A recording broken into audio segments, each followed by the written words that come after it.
Bonsoir et bienvenue dans cette édition locale de la Loire. Nous suivrons tout à l'heure un paparazzi du côté de la plaine du Forêt. À l'affût de qui, de quoi? C'est ce que vous découvrirez tout à l'heure après avoir pris connaissance du reste de l'actualité dans le département. Au lendemain du Conseil départemental de l'éducation nationale, un seul changement, pas de fermeture de classe à Saint-Cyr-Sainte-Colombe.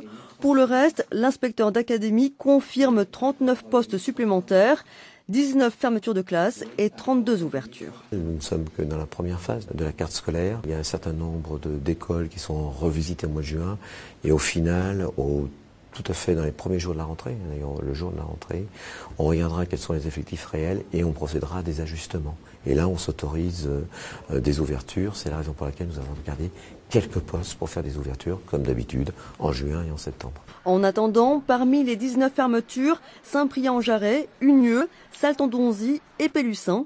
Malgré les différentes mobilisations des parents d'élèves, pour l'inspection d'académie, baisse d'effectifs égale fermeture de classe. On aurait bien aimé se faire entendre de l'académie.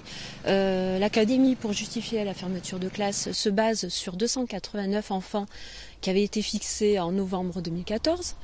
Et à ce jour, on est à 319 enfants.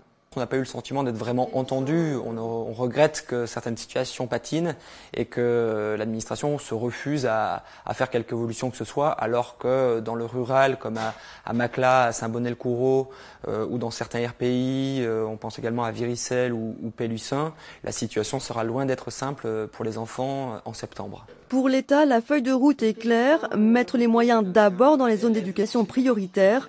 Autrement dit, plus de maîtres que de classes et scolariser les enfants de moins de 3 ans pour une meilleure égalité sociale dans les ZEP.